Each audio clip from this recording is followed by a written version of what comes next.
बिस्मिल्लाहिर्रहमानिर्रहीम अस्सलाम वालेकुम। ग्लोबल विदा टिप्स के साथ मैं हूं बैरिस्टर मियां अमर अली।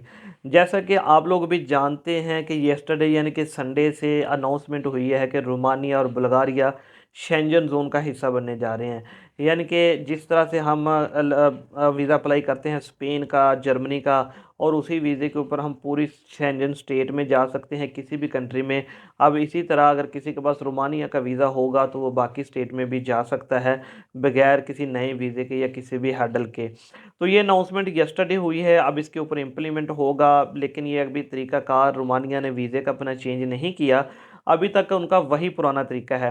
नए तरीके में हो सकता है कि जिस तरह हम शेंजन का वीज़ा अप्लाई करते हैं, और ये भी पॉसिबल है कि उसकी अपॉइंटमेंट भी जो वो वीएसएफ ग्लोबल के थ्रू आ जाए या फिर बीएलएस पर चली जाए। लेकिन अभी तक अगर आप स्टिल जो है वीज़ा अप्लाई करना चाहते हैं रोमानिया का, तो उनकी वेबसाइट पर वही पुरानी अपडेट्स हैं कि सर आपको जो है वहाँ से अपॉइंटमेंट लेनी होगी कॉल पे या ईमेल के ऊपर, और उसके बाद फिर आप एम्बेसी में जाकर वीज़ा अप्लाई करेंगे और वहाँ पर आपका इंटरव्यू भी होगा। कुछ एक दो डॉक्यूमेंट्स ऐसे हैं जो अगर आप लगाएं तो आपका वीज़ा जो है उससे 100% ग्रांट हो जाता है रोमानिया का। लेकिन वो सिर्फ रोमानिया का ही वीज़ा होता है, बाकी शेंजन स्टेट का नहीं। लेकिन आने वाले दिनों में वो सभी स्टेट में आप जा सकते हैं। मैं आपको बताता चलूँ कि इसके लिए डॉक्यूमेंट्स कौन से रिक्वायर हैं। एक तो आपका पासपोर्ट जिसकी वैलिडिटी जो है वो 8 मंथ तक होनी चाहिए। साथ में आपका आईडी कार्ड जो कि इंग्लिश में होना चाहिए, ठीक है। और पुराना अगर उर्दू में है तो उसको आप चेंज करवा के इंग्लिश में करवा लें। इसके अलावा आपका एफआरसी बहुत ज़रूरी है। और जब आप जाते हैं वीज़ा अप्लाई करने के लिए तब भी जो है वो वीज़ा ऑफिसर इसके बारे में पूछता है, आपकी फैमिली के बारे में। तो अगर आप बिज़नेस करते हैं तो बिज़नेस के डॉक्यूमेंट साथ में अटैच करेंगे, जिसमें आपका एनटीएन आएगा, टैक्स रिटर्नें आएंगी, चैम्बर ऑफ कॉमर्स आएगा, आपकी बिज़नेस की बैंक स्टेटमेंट आएगी, साथ में पर्सनल बैंक स्टेटमेंट भी लगाएं ताकि आपकी फ़ाइल जो है वो बहुत ज़्यादा मजबूत हो जाए। सैलरी पर्सन के लिए ज़रूरी है कि वो अपनी 6 मंथ की सैलरी स्लिप्स लगाएं।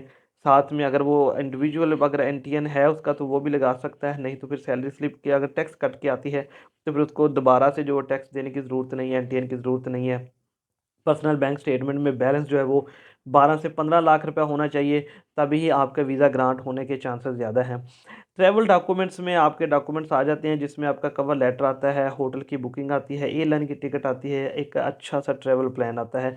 ट्रैवल प्लान में अब समझता हूँ यूरोप के लिए बहुत ज़्यादा ईजी हो गया है, और वीज़ा ऑफिसर को भी ये समझने में आसानी होती है कि आपका जाने का पर्पज़ क्या है और आप कौन कौन सी जगह पर विज़िट करना चाहते हैं। और इसके अलावा वो ये भी चीज़ समझता है कि आपने मेहनत करके खुद से ये चीज़ें सर्च की हुई है और आपको नॉलेज है रोमानिया के बारे में।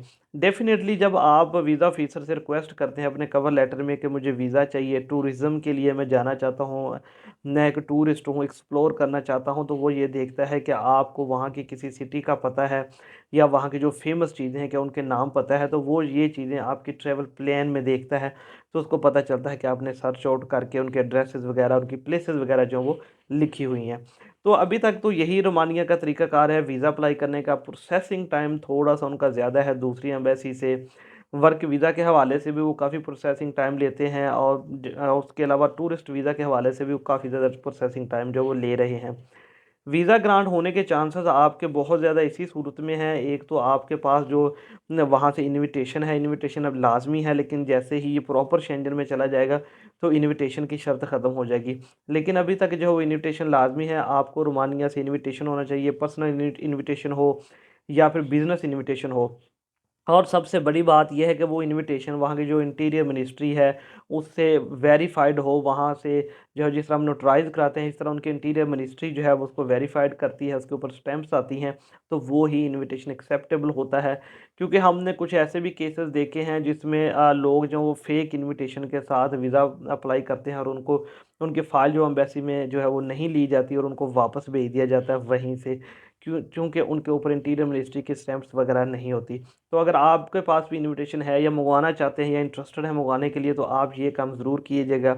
इसके अलावा पुलिस करैक्टर सर्टिफ़िकेट भी बहुत ज़रूरी है रोमानिया का वीज़ा अप्लाई करने के लिए, तो वो भी आपके पास होना चाहिए रोमानिया के लिए। तो वो भी साथ में लेके जाएँ, तब ही आपकी फ़ाइल जो है वो एक्सेप्टेबल होगी। वीज़ा एप्लीकेशन फ़ॉर्म आपको रोमानिया की ऑफ़िशियल जो एम्बेसी की वेबसाइट है वहाँ पर मिल जाएगा। इसके अलावा सारी रिक्वायरमेंट की फ़ोटो कितनी होनी चाहिए, उसका साइज़ क्या होना चाहिए, ये सारी चीज़ों की इन्फॉर्मेशन भी आपको उनकी वेबसाइट से मिल जाएगी। आप उसको अच्छी तरह से रीड करने के बाद ही उनका वीज़ा अप्लाई कीजिए। जहाँ तक रही एम्बेसी फ़ीस की बात, तो एम्बेसी फ़ीस इनकी भी अभी तक 60 यूरो है। लेकिन ये शेंजन ज़ोन में चूँकि जा रहा है, तो इनकी भी जो है वो उनके बराबर ही 80 यूरो तक चली जाएगी। 3 कैटेगरीज़ के वीज़ाज़ आम हैं, जिसमें नंबर 1 पर जो आता है ट्रांज़िट वीज़ा, इसे ए टाइप वीज़ा कहा जाता है। सी टाइप वीज़ा जो होता है शॉर्ट टर्म वीज़ा, टूरिज़्म के लिए होता है, या फिर कोई छोटे कोई कोर्सेज़ जो हैं उनके लिए भी हो सकता है 1 मंथ या 2 मंथ। लेकिन अगर 3 मंथ से ज़्यादा जाएँगे तो फिर वो डी वीज़ा की कैटेगरी में आ जाता है, जिसमें वर्क वीज़ा होता है, स्टूडेंट वीज़ा होता है, या और भी जो वीज़ाज़ हों, डिफरेंट कैटेगरीज़ है, मेडिकल का हो गया। अगर वो 3 मंथ से ज़्यादा जाएँगे तो फिर वो डी वीज़ा की कैटेगरी में आते हैं। तो ये है अभी 2024 के हवाले से लेटेस्ट इन्फॉर्मेशन रोमानिया की। अगर आप इंटरेस्टेड है उसका वीज़ा अप्लाई करने के लिए, तो मैंने आपसे इन्फॉर्मेशन शेयर की। लेकिन आने वाले दिनों में अगर उसमें कुछ चेंजिंग होती है तो इंशाल्लाह ताला मैं फ़ौरन आपसे ज़रूर शेयर करूँगा। तो इसलिए आप चैनल को ज़रूर सब्सक्राइब करें, क्योंकि अगर ट्रैवल से मतलब इमिग्रेशन से मतलब कोई भी लेटेस्ट अपडेट आती है तो आपको इस चैनल से ज़रूर मिल जाएगी। मुझे आपने अपनी दुआओं में याद रखना है। इंशाल्लाह ताला कल एक नई इन्फॉर्मेटिव वीडियो के साथ मैं आपकी खिदमत में हाज़िर होऊँगा। अल्लाह हाफ़िज़।